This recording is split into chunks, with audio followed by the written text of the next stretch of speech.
Welcome to the How to Be Awesome at Your Job podcast, the show where brilliant professionals share how to sharpen the universal skills required to flourish at work. Enjoy more career fun, wins, meaning, and money with your host, Pete Makaitis.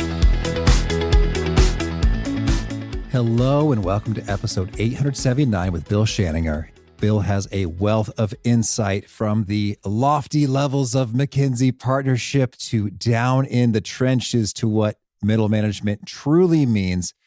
We got a wealth of insight coming from Bill on how middle managers can flourish, succeed, thrive, make a bigger impact, lead their people effectively, and how to think more broadly about empowering middle management to be effective in any given organization. So learn one, why middle managers are so often underappreciated. 2, the number one thing middle managers should be doing. And 3, the simple secret to retaining top talent. So if you want to check out the show notes or the transcript or the links to bits that we mentioned here, please visit us over at awesomeatyourjob.com/EP879. And while you're there, I recommend you check out our Gold Nugget email list, which gives you summary wisdom, the actionable insights that Bill shared in a quick email you can read in about 2 or 3 minutes. And when you sign up, you also unlock the whole archive, the vault of 879 of these Gold Nugget summaries. We got that and more good stuff for you over on the website, awesomeatyourjob.com. Now, here's a bit about Bill. Bill Schaninger is a senior partner in McKinsey's Philadelphia office. He advises CEOs, government ministers, and senior executives on organizational health and improvement. He is McKinsey's expert on the power of culture, values, and leadership in improving business outcomes. He holds an MS and PhD in management from Auburn University and an MBA and Bachelor of Business Administration from Moravian College. He is co-author of Beyond Performance 2.0, as well as Power to the Middle, Why Managers Hold the Keys to the Future of Work. Big thanks to Bill for sharing his wisdom with us. And big thanks to our sponsors. Check them out. And big thanks to our sponsor, Acorns. Acorns makes it easy to start automatically saving and investing for your future. You don't need a lot of money or expertise to invest with Acorns. In fact, you can get started with just your spare change. Acorns recommends an expert-built portfolio that fits you and your money goals, then automatically invests your money for you. NerdWallet.com, whom I love on these sorts of matters, gives Acorns a whopping 4.7 stars and says, quote, if you want to make the most of your spare change, there's no better place to do that than Acorns. Head to acorns.com/awesome or download the Acorns app to start saving and investing for your future today. And we got a legal disclaimer here. It may not be representative of all clients. Tier 1 compensation provided. Compensation provides an incentive to positively promote Acorns. View important disclosures at acorns.com/awesome. Investing involves risk, including the loss of principal. Please consider your objectives, risk tolerance, and Acorns' fees before investing. Acorns Advisors LLC, Acorns, is an SEC-registered investment advisor. Brokerage services are provided to clients of Acorns by Acorns Securities LLC, member FINRA/SIPC. For more information, visit acorns.com. One sponsor to check out is Storyworth. Whenever I'm thinking about meaningful Father's Day gifts, Storyworth leaps to mind. Storyworth helps you preserve precious memories and stories from your father for years to come. Each week, Storyworth emails your loved ones a thought-provoking question that you get to help pick, such as, what's the bravest thing you've ever done? I personally love the prompt so much that I have refreshed Storyworth's questions page many times looking for more. Storyworth makes the writing process super quick and easy. All your loved one needs to do is respond to that email with a story, and then you get a quick copy of that. And after a year of this fun, Storyworth compiles your loved one's stories and photos into a beautiful keepsake hardcover book that you'll be able to share and revisit for generations to come. Families love Storyworth so much, they've got 25,000 five-star reviews on Trustpilot and have millions of stories preserved. So give all the fathers in your life a unique, heartfelt gift they'll all cherish for years. Storyworth. Right now, you can save $10 on your first purchase when you go to storyworth.com/awesome. That's storyworth.com/awesome to save $10 on your first purchase. One sponsor to check out is Harvard Business Review. This brilliant magazine, published at hbr.org, is the leading destination for smart management thinking. Fun fact, HBR has been mentioned in 108 episodes of the show. That's because HBR has great stuff that comes up often. They've got explainer videos, podcasts, real-world case studies, and much more. I think of HBR each night that I put on my special orange glasses. Their article, Will Blue Light Glasses Improve Your Sleep?, revealed that those who wore them reported better sleep and a 7% improvement in work performance as compared to those who wore the sham glasses. So I cite HBR anytime anyone tells me that I look silly wearing them. Now, much of HBR's content is available for free when you sign up at their site. Subscriptions that get you unlimited content cost $10 a month. If you visit hbr.org/subscriptions and enter the promo code AWESOME, you can save 10% off of that subscription. Again, to save 10% off of your HBR subscription, go to www.hbr.org/subscriptions and enter the promo code AWESOME. Now, here's Bill. Bill, welcome to How to Be Awesome at Your Job. Hey, thank you for having me. Well, I'm super excited to dig into your wisdom of your latest book here, Power to the Middle, Why Managers Hold the Keys to the Future of Work. But first, I got to hear, you're freshly retired. How's that going for you? One, I mean, it's pretty awesome, right? That's for sure. I do definitely have more degrees of flexibility in my daily calendar than I've had ever. It's still a little strange, you know. I mean, if I roll all the way back to when I was working at Kids Peace, which is a residential psychiatric treatment center, through to my time in grad school and then joining McKinsey in 2000, it's been a long run since I've had this much flexibility. So that part is wonderful and awesome. But now, because I guess like most things happen when you're not expecting, I've had a run of really interesting things pop up and opportunities. And I just thought maybe I was going to retire, form an LLC and set up a website, a media kit, and just, do some speeches and tour the book. I'm still going to do that. But I've had some really interesting opportunities present themselves to me that I'm working through right now. And so maybe there'll be an additional chapter that I didn't quite count on, huh? All right. Well, now I'd love to hear a bit about your latest Power to the Middle. Any particularly fascinating insights that you found in your research there? Yeah, for sure. I mean, everybody who writes a book always wants to come out with why does the book now matter? Oh, absolutely. It's like the first third of every business book. Exactly right. I was like, dude, I already bought your book. Like, we could just get to the goods. Now more than ever. So, in fact, we used to joke, particularly like in the .com era, right when I joined McKinsey, it seemed like, particularly against the Y2K stuff, and then the war for talent stuff, it was like everything literally led with now more than ever. Mm-hmm. And I don't think that's the case. But what I do think is interesting is we've had this pretty amazing confluence of things that maybe would have been difficult to predict, right? I mean, who would have guessed a global pandemic was coming? Maybe Dr. Fauci and his colleagues who do infectious diseases said, yeah, that was likely, dummy. But, I certainly didn't know it was going to impact us at that scale. But just prior to that, we'd had that massive run around what was being called future work, which was the impact of automation. Now we're seeing the next tranche of that in generative AI, right? And at the same time, underneath that, we had a group of people who, when they were said, you can't come to work because it's unsafe, and they were working from home, a few months into it said, and you know what? I might not come back to work. And so the big shifts that we saw in the work, the nature of the work, how it was done, where it was done, when it was done, the workforce, the composition of it, the skill sets required in it, and the workplace. What's the point of having a workplace? Do we need an office?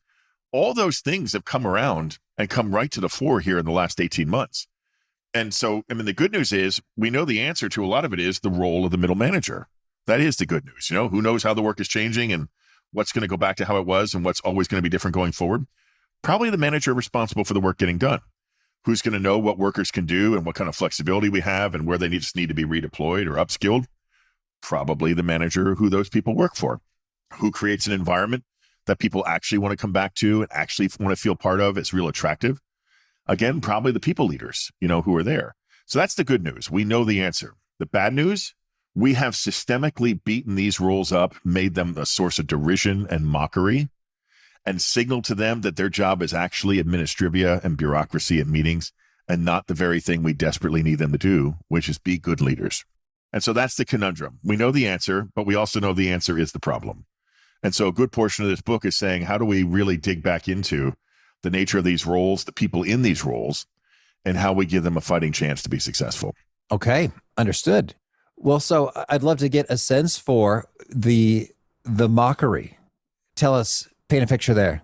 Yeah, well, I mean, look, I'm 53, right? And so I'm clearly Gen X. In my lifetime, we had Wall Street came out, and Gordon Gekko was supposed to be an anti-hero. He was supposed to be a villain. Yeah, greed is good. Right. Greed is good. Wake up, bud. It's time to make real money. That guy was beloved, not reviled. And so for many of us in the 80s, our parents who believed that they would have had cradle to grave employment were fired. fired from Bethlehem Steel, fired from Mack Trucks, fired from Fuller Company, fired from Lucent, just to name a few, right? U.S. Steel, right? Whatever. Pick large institution we would have all known and loved, GM for certain, Ford, Chrysler. Well, I'm belaboring that because for people of the Gen X era, we saw this massive transition of it's no longer esteemed to be a middle manager at fill in the blank big company, because in many cases, a lot of those jobs went away.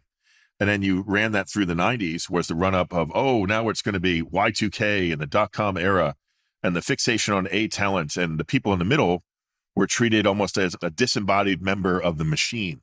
You had Office Space, you had your TPS reports, Who Moved My Stapler? You had Dilbert as the cartoon. I mean, whether it's cartoons or cartoons and, animation, it was making a mockery of the mindless dolt that was in the middle manager job, someone to be avoided, mocked, endured, and not someone who teaches you the ropes, someone who helps you understand how to get work done, someone who makes sure that that you have people around you who care about you. That to me is the kind of the mark where it was no longer viewed as being part of an institution was something to be respected. And instead, these roles started being viewed as negative. And so for those who did have talent, then it becomes like, well, how quickly can I get in and out of these roles? So that would be one for sure, right? Which is just at some point, we decided these weren't respected roles anymore. The second, around the same time, certainly in the late 80s, early 90s, we started getting re-engineering, restructuring, right-sizing, downsizing. Rationalizing. Yeah, right. Exactly. All those are code for, we're going to give you more people than you can possibly lead. Maybe you can keep an eye on them. And really, you're just there to keep a lid on it and pay attention to the bad actors. So, in that case, we've given them spans that they can't possibly lead.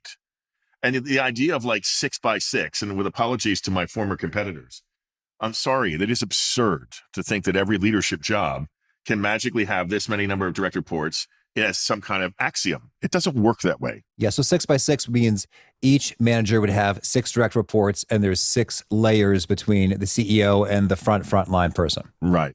And that's just absurd. Nothing in life is that simple. Nothing in life is that axiomatic. If you're a general counsel and you happen to be wonderful at IP law, you're probably still going to want to really manhandle some of those IP cases. But you might grow a few assistant GCs who are good at contracts, who are good at labor, who are good at comp. And then you'll figure out somebody who's good at saying what we're going to send to outside counsel, that kind of stuff. But in that case, because there's a bunch of different disciplines and you're still carrying a little bit of your own work, you might have a relatively small span of control. If you're running a call center or an outside sales force where the work that everyone does is the same and you have relatively similar levels of skills, well, okay, in that case, maybe you can have a bigger span because you're getting an economy of scale and scope, right?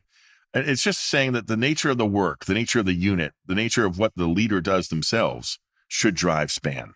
If you go to a place where you really have real variability in your workforce and some of those workers are really going to need coaching and development and help, you cannot have a span where you can't possibly give them the help that they need. That to me is setting the manager up for failure. It's not just that you're setting the manager up for failure, you're setting the unit up for failure. And you will likely have cultural implications and almost like a negative contagion. Well, let's zoom right in and say you are, in fact, a manager in the middle, and you are facing some of these challenges. What the heck do you do? Are there any top best practices that are really transformative? We think so. I mean, for sure, we spent a lot of time looking and seeing what people were asked to do. The vast majority of the time, they were being asked to attend meetings, feed the beast, if you will, with administrivia, right, where they were spending time on planning of some form. Meeting about the meeting about the meeting. Yeah, it's like, we're going to plan for a process to think about doing some work. Really, I'd say job one here is look at the role itself. What are the jobs to be done? If the jobs to be done aren't starting with leading the organization that you're responsible for, it's wrong. Okay. Job one should be lead the people you are responsible for. And then all the other stuff comes on. And actually, God forbid you allow some slack. There's a bit of a side point here. I think we've taken our approach to working capital from a financial working capital standpoint, where we tried to really lean it out. We certainly applied that to supply chains. And I think we've applied it to people, human capital as well.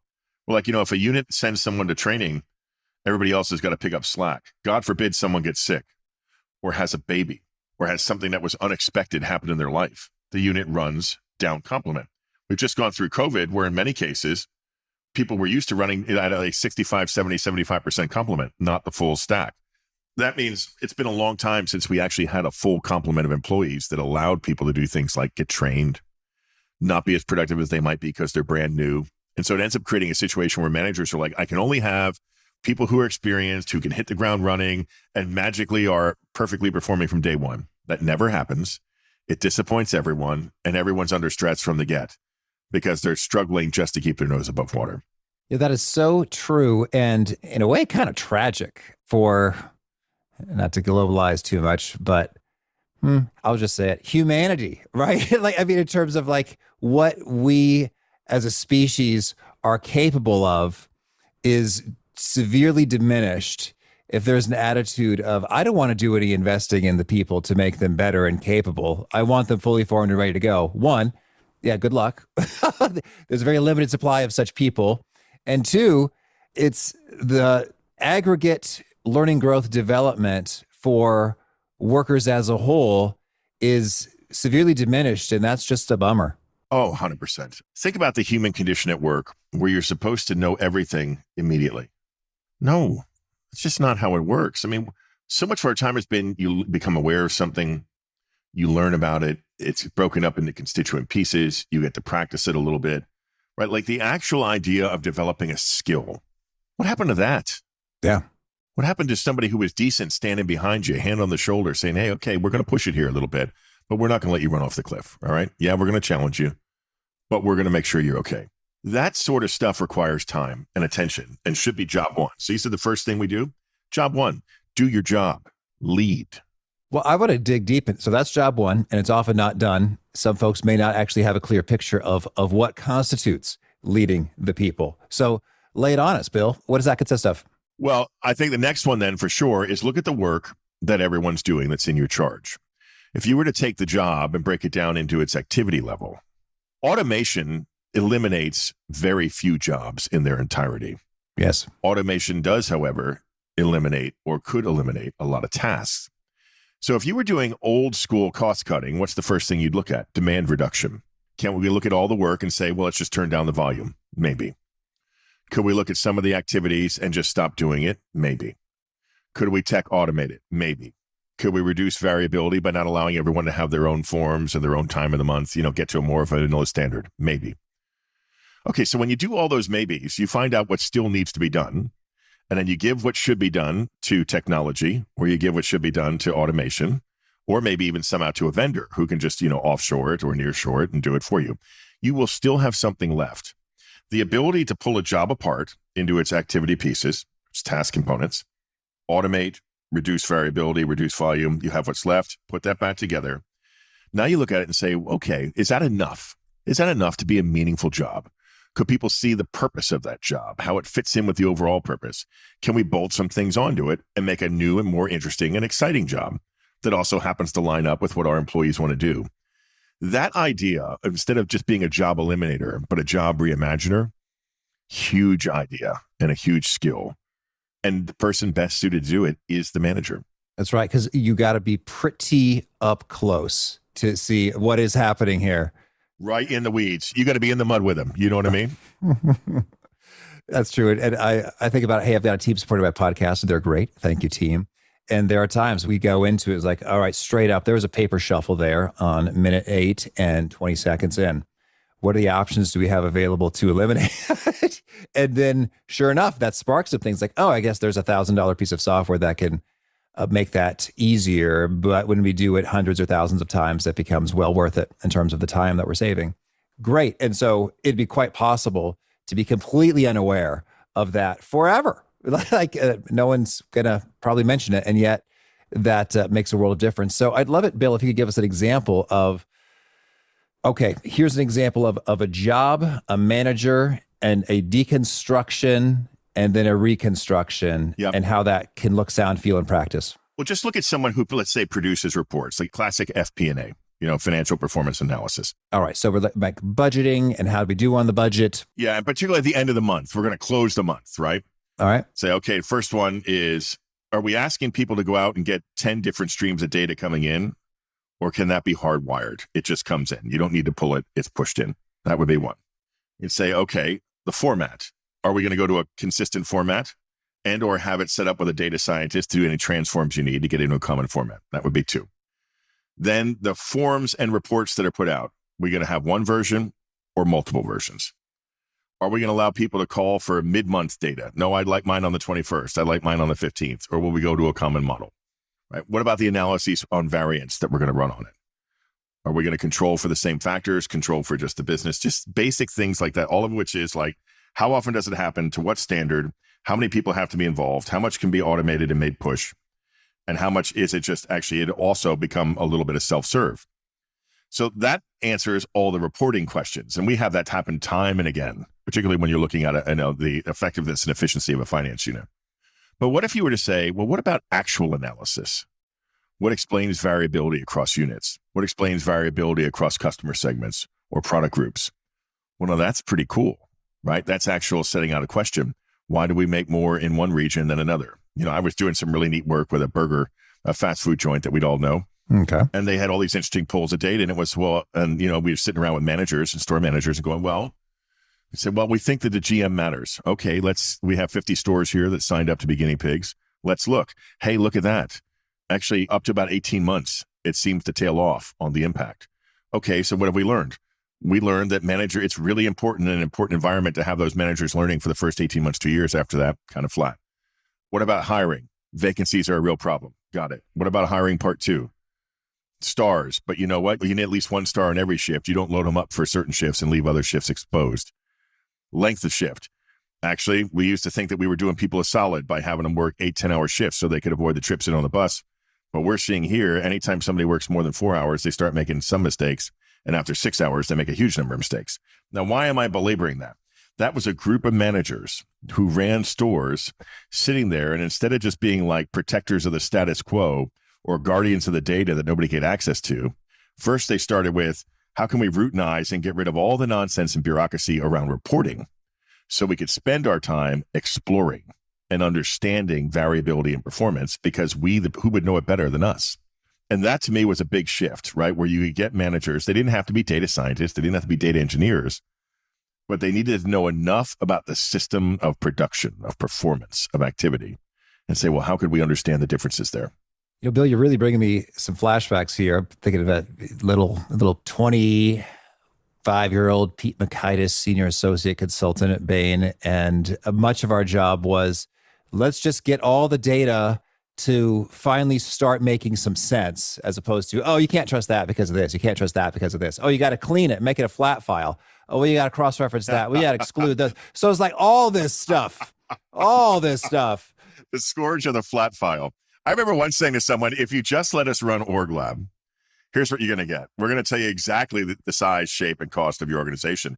And the good news is the flat file you get back will be better than the one you gave you, because we'll have fixed it. That's right. And for those not in the know, I'll just tell you, a flat file is a spreadsheet that has all the columns and all rows and no gaps, such that nothing silly breaks when you're jumping around it, and you can pivot table, etc. In the world of dismay, it's like, just know that somewhere in that, the nesting and the hierarchy of roles are articulated in columns, and or the cost of the person in that job is articulated in another column. Yes. So I remember there was all that work. And it wasn't really fun. I actually made a rap song, Mo Data, Mo Problems, and performed it. But I remember, for me, it was extremely exciting. My heart started thumping. It was like, okay, finally, we've got the pristine, real, true data, and I am about to push the button that makes the chart that shows us a thing. Is our hypothesis... just being able to move to understanding, right, Pete? I mean, the idea of, listen, if you accept that there's a little bit of, we have to clean it. Now think about this, because the modern data people are going, no, Bill, you don't need to clean it anymore. We can automate all of that. Because then you go from a common poll, common source, so you're creating a common lake. And then the way in which, whether it's an API or something else, or just a push, it actually fits, right? So there's a little bit of work to mean we don't need people doing that manually anymore. All the people who are like, oh, I've got to run the reports, which often meant they were doing stupid bridge documents because somebody wouldn't give up their architecture to something else. All that's saying is there's a lot of work we ask people to do that's dumb, and it often is completely intransparent how much it costs, and it's there for the whim for a leader. Yes. And then once that's done, things get really fun and interesting. Yeah, because then you can actually answer questions Yes. like, gee, why do some engineering teams do better than others? Well, I don't know. That one's trying to go across 7 time zones. That doesn't work. Yeah. And so I like that notion in that it's not just about quantity of work, hours, dollars, but finding what is suitable for a person to do. Yes. And what is meaningful, rich, has some purpose and fits together. And then we look at, and then all told, is that a full job in terms of? Yeah, because you may want to add some things that help make it a full job, right? I mean, the idea of disaggregating and then reaggregating, it is really like a job architect. And then taking into account the person in front of you, not the FTE, not the widget maker, not the disembodied robot, the person. And so then, you think about maybe second, just in my list, but maybe not importance, is know enough about your employee, the person, to know what matters to them. Yeah. To understand what role work has in their life's purpose. Nana Dingra and I wrote an article a couple years ago saying, help your employee find their purpose or watch them leave. And it did incredibly well in terms of really resonating and people downloading it. But a good portion of it was just, you have 3 circles here on the purpose front. The biggest circle, the outside one, is the person's life purpose. The middle circle, which will vary in size, is the purpose that vocation serves. And the inside circle, the smallest, is what you, the company, are providing in terms of vocation. It's so arrogant for companies to think that they are the entirety of that person's purpose. You show me someone come in, but this is what COVID did. COVID said to people, well, we're not going to drive 2 hours to work anymore, or 90 minutes, and we're not going to all magically turn up by 9. When that was taken out, and now you had people at home, particularly moms. Let's just stick with moms for a second. You're a mom, you're a teacher, you're a caregiver, you're an employee, you're a partner or a spouse. Maybe even you're looking after a sick mom or a sick dad or aunt or uncle or whoever. That role stacking forced a bit of a reckoning on everyone. Say, what actually freaking matters to me? What do I really want to do with my life? And now it's no wonder that we're continue to have people saying about on any given time, like 40% are thinking of leaving. Many of them have already left 1 or 2 jobs. A fair number of them said, hey, by the way, I'll leave even if I don't have another job in hand. And there was just always this group that thought that was going to go away. It's not going away because we've had a reckoning force to say, is where I'm spending my time worth it? Because now actually I'm seeing that during the day, I could be around my kids. I could feed my kids breakfast. I could see them when they come home from school. The rise of the nonlinear workday in many cases is people recognizing that life matters a lot. And we have to come to grips with that. Now, who is best to facilitate that? The boss, the manager. People don't leave companies, they leave bosses. When people are saying, I don't feel supported, it's because they don't feel supported by the boss. The environment's crappy because of the boss. I don't have flexibility, usually because of the boss, not always. Sometimes there's some strange policy stuff going on. Mostly it's because of the boss. So this to me is like, this is not just kumbaya or go fix your spans or, oh, gee, woe is that, being contrarian by saying don't fire your middle managers. No, we're saying this is actually essential to creating a healthy organization that people want to be part of and stay at. And it's no longer a nice to have. You literally cannot get the work done that delivers your plan if you don't invest in the people who are running the joint. All right. So let's continue this lead the people. We've deconstructed jobs. We figured out what really belongs for a human to do. That is a job, and then is the right size for a person. So that's one big chunk of the management. The purpose part, I think, would be second, huh? You know what I mean? Oh, yeah. I was going to go there next. So how does one help people find their purpose? Well, you'd probably start by asking rather. So what's your purpose, Bill? I mean, just if you're saying to people like, we wrote an instrument, right? Which is trying to like purpose finder. And here's the interesting thing. In general, the younger you are and the less people that you're responsible for taking care of, the harder time you have in giving specifics about what your purpose is. Now, you might be able to say, I just need to make a difference in the world. Okay. Maybe it has to do with healthcare or social justice or education. Okay. Well, what might that look like if you were doing it? Well, I don't know. I'm kind of counting on you to help me figure that out. You're the employer. So there is something here around, you can have a nebulous idea that's incredibly high beta. I need to believe that the place I'm joining is consistent with having purpose in the world. That's pretty high for the youngsters. As employees get a little older, or in particular, have a mouth to feed, whether that's through a baby, an adoption, someone they care for, or whatever. It starts needing to get super specific because time now is not fungible. Time is, I've got a certain amount of time for my family, certain amount of time for me, certain amount of time for work. Now I can start getting incredibly granular, going, yes, it's not just about healthcare. I'm passionate about making the difference in cold chain for vaccines. Okay, got it. I'm passionate about making sure that housing is available to students so they don't have to be so transient. Got it. So workers are at different places about their ability to express what their purpose is and the extent to which vocation hits that. The conduit from the company, which doesn't have corpus, to the boss, which does, that's the big deal. Does the boss understand enough, buy into, and are they a good representation of why the company exists, how it's going to have impact or make money, and how they're going to run the place? And can they translate that into what it means for the person in a particular role? And that's a skill. That's a real skill. It also means that you're the bosses that are disenfranchised, don't feel engaged themselves, feel hard done by, et cetera, or really they were just a good individual contributor who really never wanted to be bosses anyway. All those people are real risk points for the organization. Okay.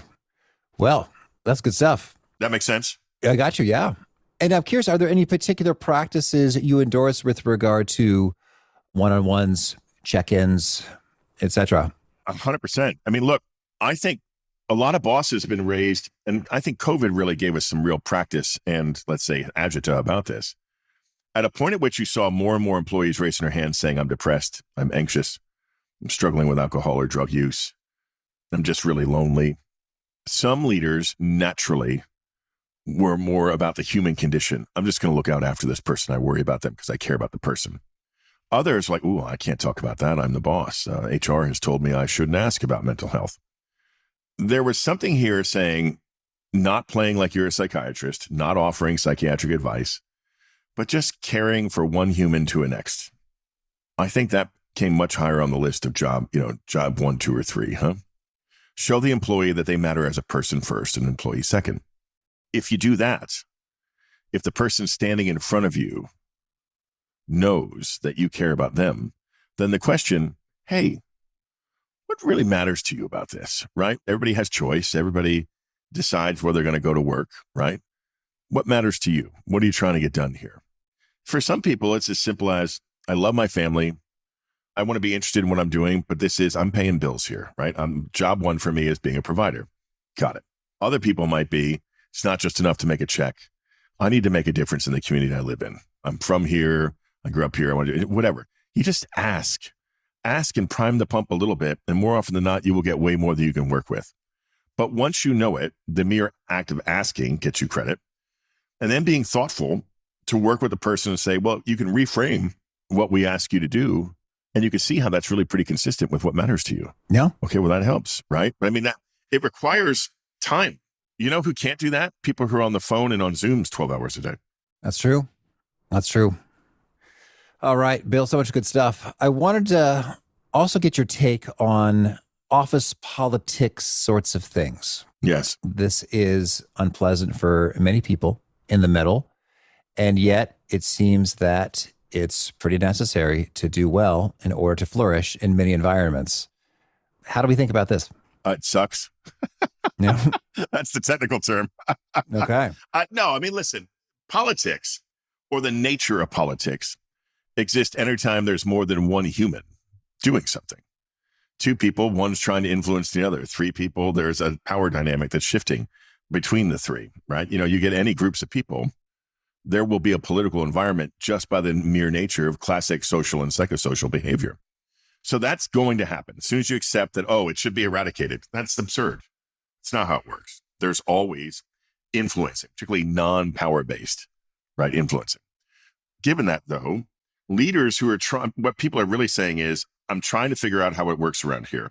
And this political stuff is often intransparent, feels like a black box. I don't feel like I'm plugged into or someone else is plugged into. One way to do it is be really thoughtful about things like, what are we collectively trying to do? What does that mean for us individually? Good role clarity goes a long way towards leaving this. What am I asking you to do? What good looks like? By when? With whom? Right? What can you do to decide on your own? What do you have to bring back to me? Good role clarity for any task reduces a lot of the need that people are trying to figure out what the hell is going on, where politics takes root. So a boss that's really good at role clarity, really good at showing how it fits in with the overall picture, really helpful. Second, transparency. Don't force junior people to solve the disputes of more senior people, always. If two bosses or two or three more senior people are giving someone trying to do work very different messages, then all you have to teach the junior person to do is send an email or call or have a meeting with the three people and say, you've told me A, you've told me J, you've told me Z. I need some help on figuring out how those things either relate together or which one we're picking. Don't force junior people to solve the disagreements of senior people. And the last one, transparency, particularly around performance. If you don't want people guessing, trying to read the tea leaves, don't force them to read the tea leaves. Check in with them regularly, not in a formal, we're going to fill out a form. Good coaching. I mean, could you imagine sending your child to piano lessons and the piano instructor never actually provided any feedback to how your child was playing? Okay, well, that's the nonsense that people get at work. The boss literally doesn't tell them how they're doing, right? Yeah, it is. And then I'm thinking we had Kim Scott talk about radical candor and just those notions of it's not kind to withhold information about how people are underperforming, and then they get fired and they had no idea. And then we had an employment lawyer who said that for wrongful termination suits, it is always the plaintiffs, those who had been terminated, who introduce the evidence of the performance reviews in the courtroom or the negotiation.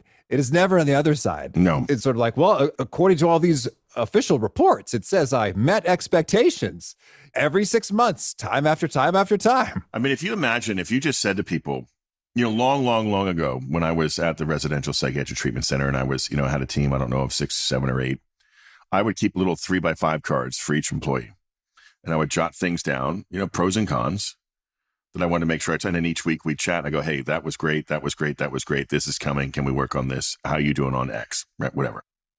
So that then when the evaluation was due, it's semi-annual, it was a summation and a synthesis with a heavier emphasis on go-forward planning. And no one was surprised ever. The essence of performance management is the management part. It's the coaching part. It's the feedback part. So where politics breeds is when a person doesn't know where they stand and they're desperately trying to figure that out and get a hook into something they can trust. You can fight back the influence of politics just by creating an environment that people can trust where they stand and know how they're doing.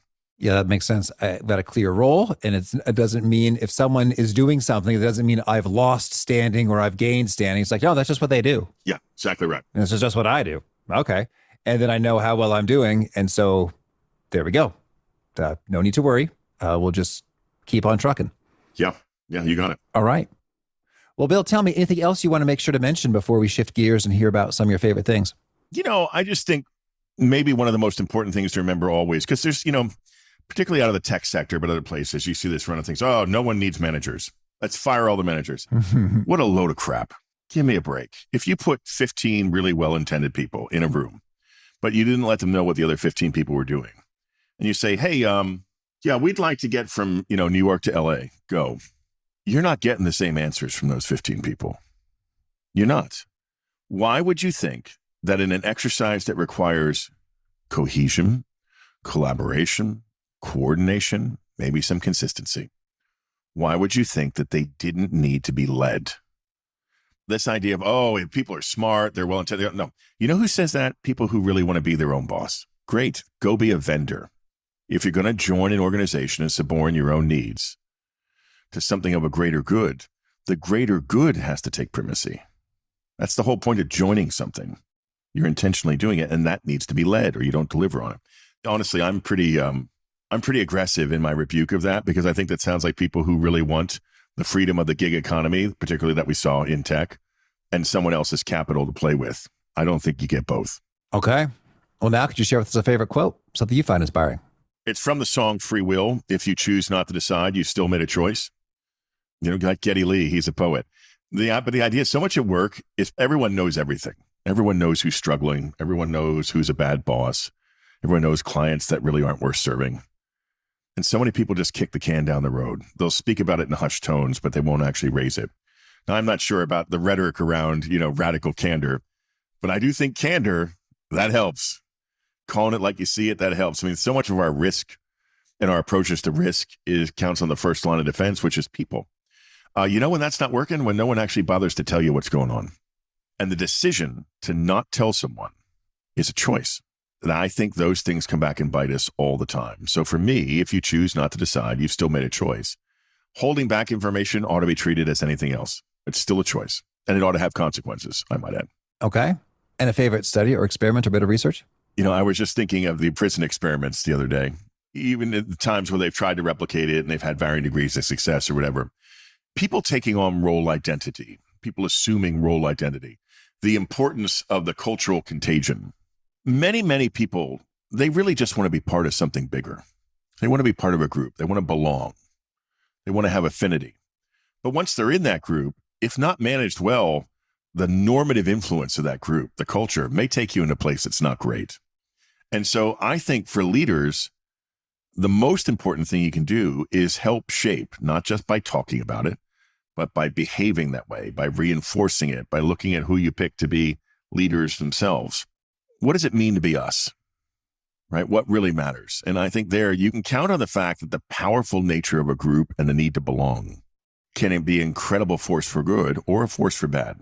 Obviously, when you see things like bullying, septic workplaces, that kind of stuff, right? It cuts both ways, but it can be managed really for the good. And again, who best to help manage that but the middle managers, the workplace leaders. All right. And a favorite book? Well, this one, of course. I mean, obviously, I'm proud of this one.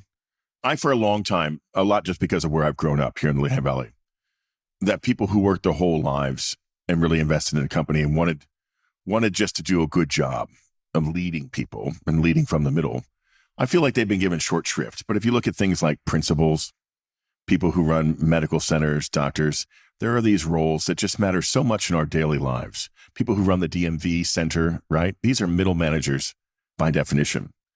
Everywhere we look, it's someone who neither makes the strategic choice or is actually doing the work, but is critical to a service being delivered, a person being connected to, touched, etc. I really do think it's the most important thing we can do right now as institutions, about acknowledging who gets the joy and the responsibility of leading people. And I think we should take it seriously as such. All right. And a favorite tool, something you used to be awesome at your job? This format, podcasts, I love it. I've been doing it for a couple of years here at McKinsey, quite a bit. And I certainly, in my retired life, I'm pretty sure I'm going to start my own. I want a format just to be able to go a little bit deeper on some topics. I think one thing that's really hurt us, I'm about to riff, but one thing I think has really hurt us is the lack of depth to talk about the structure of a problem, the nuance of a problem, the fact that there's usually multiple facets to it. Very few things in the human condition are simple. Most of the time, there's a couple things going on. I think podcasts really lend themselves to a little bit deeper exploration. Okay. And a favorite habit? Yeah. I like taking calls in cars. I think at some point we spend so much time on Zooms or calls or whatever. Zooms in particular are, and not Zoom the product, that's video conferencing, whatever. It's a little emotionally taxing. And sometimes for me, I was a doodler as a kid. And so I'll build Lego now to help focus. Sometimes I just need to get out of the space, get my head out of the space and think differently. And driving while taking calls, I love doing it. And I will most certainly continue doing it. I think it actually brings a little bit more of me to the call. All right. And is there a key nugget you share that really seems to connect and resonate with folks? They quote it back to you often? Yeah. The two most important questions you can say is how we're going to make money and how we're going to run the place. And anybody who's in any kind of position of leadership should be able to answer that on a dime, not in a trite manner, but in a manner that makes it clear to the person in front of them what that means for them. All right. And if folks want to learn more, get in touch, where would you point them? bill.schaninger@gmail.com and Bill Schaninger, PhD on LinkedIn. And then I have a website being set up and it'll be up, 2-3 weeks. So it'll be available soon. I'll have the link there on LinkedIn. All right. And do you have a final challenge or call to action for folks looking to be awesome at their jobs? Yeah. Just remember that if you've been given the charge to lead people, it is an awesome responsibility. A really, really, what a gift. To actually be able to influence more than just yourself. Long ago, when I was first given a unit to be responsible for, at the Residential Psychiatric Treatment Center, the person who hired me walked me out and said, "You see that building up there? It's yours. All the kids in there, it's yours. All the employees, yours. Everything that happens there, whether you're here or not, yours. Do you understand? It's yours. And that so resonated with me. And I wasn't the senior most person, not even close. But it was this idea of it only ever works when people really internalize what it's really about and their own personal obligation beyond their own success. And then you have a chance of actually doing something special. Otherwise, you're probably just surviving it. All right. Bill, thank you. This has been a treat. I wish you much luck and fun and power to the middle. Thank you, man. Really appreciate it. I love so much of Bill's perspective. The thing that really sticks with me is to not let junior people get caught up in the squabbles, the disagreements, the misalignment of multiple senior people. So just a great rule of thumb in general to bear in mind. And if you are the person caught in the middle, no need to spin your wheels worrying about what the heck is supposed to happen for a long while. Rather, gather the folks and say, yo, I heard this from A, this from B, this from C. How do these reconcile? And then the clarity will hopefully emerge. Great stuff from Bill. Again, the show notes, the transcript, and the links to items we've referenced are at awesomeatyourjob.com/EP879. Hope to catch you next time. And peace. Thanks for listening. To get the most out of the show, we recommend 2 key things. First, check out the extra resources at awesomeatyourjob.com. You can find this episode's transcript and links, as well as the perfect episode for your situation. You can search the full-text transcripts of hundreds of episodes or explore episodes tagged by topic and competency covered. Second, subscribe to the podcast and get future episodes automatically. You can subscribe by telling Siri and several other smartphones and speakers, subscribe to the How to Be Awesome at Your Job podcast, or by tapping subscribe in your podcast player of choice. If you'd like some extra help figuring out podcasts and how subscriptions work, visit awesomeatyourjob.com/subscribe for guidance. Hope to catch you on the next episode of How to Be Awesome at Your Job.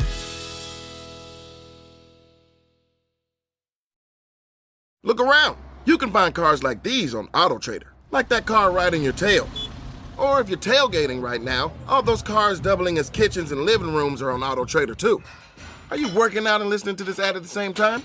Well, multitasking pro, cars like the ones in the gym parking lot are for sale on AutoTrader. New cars, used cars, electric cars, maybe even flying cars. Okay, no flying cars, but as soon as they get invented, they'll be on AutoTrader. Just you wait. AutoTrader.